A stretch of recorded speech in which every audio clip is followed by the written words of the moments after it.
lights up there, you're not important enough. Hello, and welcome back to Sailing with Intention. Yeah, looking up to see lights is never good, right? Yeah, have you seen In our last episode, we provided highlights of how we applied a fresh coat of antifoul to Intention's hull, leaving her looking lovely and well protected for at least a few years. In this episode, we're going to show what it was like to have Intention plucked off her supports and placed gently back in the water. This process is informally called Splash Day, or just splashing by boat owners.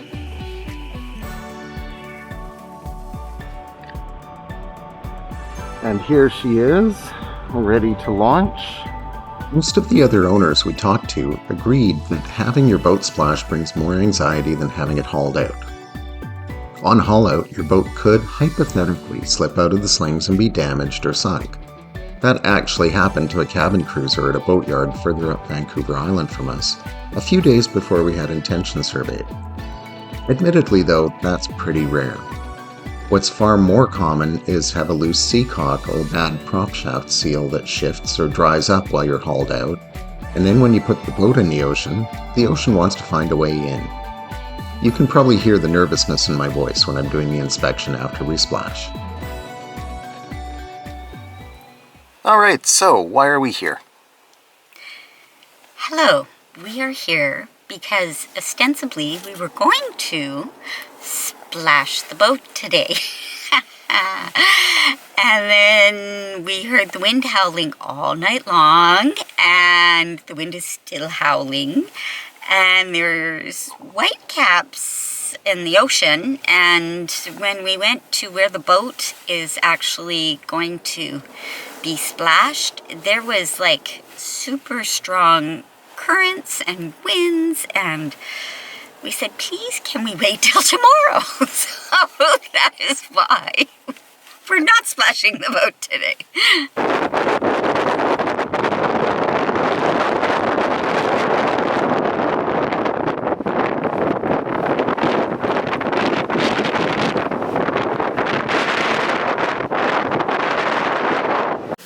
So I was going to say this out there, but judging by the howling wind that you're going to hear in that clip, I wasn't able to. But one of the things for reading the ocean is that you typically get whitecaps on the ocean at 15 to 20 knots of wind.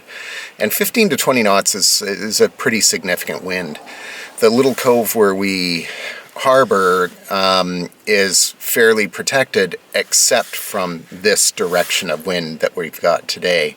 So we really, the winds were really kind of swirling. The channel that we would have had to go out, the wind was sort of doing a zigzag pattern in the little channel, and there's an area where there's some rocks we would have hit if we got off track. So getting off track would have been quite easy to do at that in that harbor. So it really was the right thing to do, to just say, no, we're not going to launch today, we'll launch tomorrow, and it'll be safer. And the boatyard was good with that. 24 hours later. Oh, conditions are much nicer today. I'm going to just pan out here to show you. No white caps on the water, no zigzag winds in the channel, and we are going to splash or launch the boat. Yes. So, yes. I'm going to take some video of that and share that with you. Okay, bye. Bye. If you imagine all the steps covered during our haul out played in reverse, you'd be pretty close to what being splashed involves.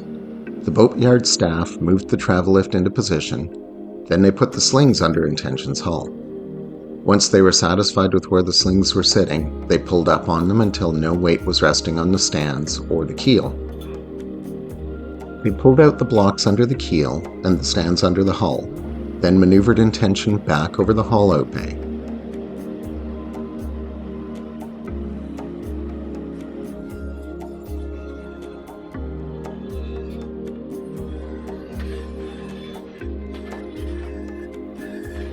By the way, I've sped this video up as well, by differing amounts. By now you probably figured that out.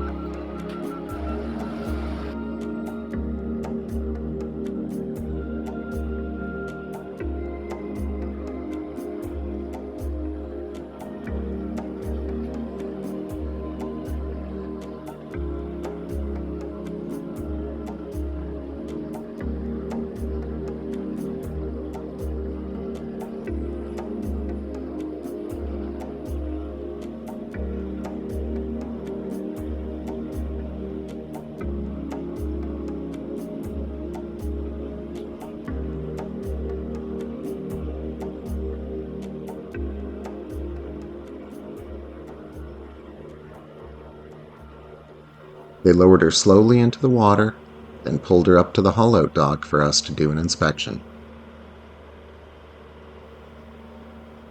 A previous owner had installed several PVC fittings on seacocks below the waterline. PVC gets brittle over time in a marine environment, and if they rupture, they can let in the ocean. In case you didn't know, we're trying to avoid that at all costs. So we replaced all of those old PVC fittings with Marlon, a glass-reinforced polymer that's designed for the marine environment. We also replaced our PSS tripless propeller shaft seal this haul-out because it was at the end of its life.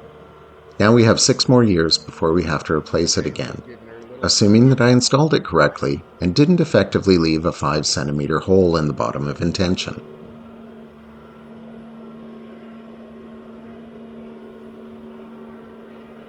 The boat that had been splashed just before us actually had a leak around one of their prop shafts and had to be pulled out as an emergency.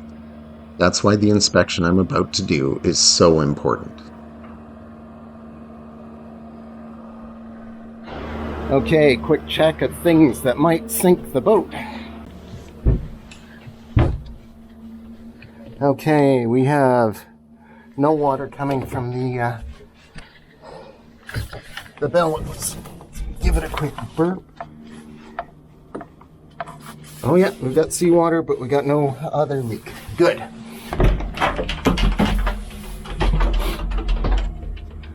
Through hulls, solid. Through hulls, solid. Through hulls, solid. And through hull, solid. One more.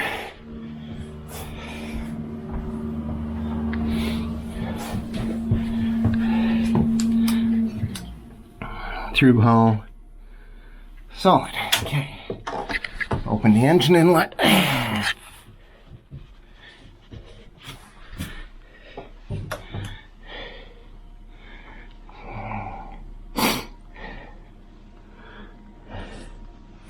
It's all good. We have no leaks. Yay! Yeah, I've burped the bellows seal and seawater came out, but the moment I let it go, it sealed. So Yay! We're good. Okay, now we get to Move the boat. yeah, start the boat. Do you want it? I'll throw you a line. So this is the part of the video that I like to call double disclosure. First disclosure, I accidentally filmed this interview in time-lapse at about 4 times the normal frame rate. I've adjusted the playback, but the camera I was using doesn't record audio in time-lapse. Also, it looks a little glitchy because there's only 1/4 the normal number of frames per second. I promise not to do it again. The second disclosure involves that statement I made in the car the day before we splashed.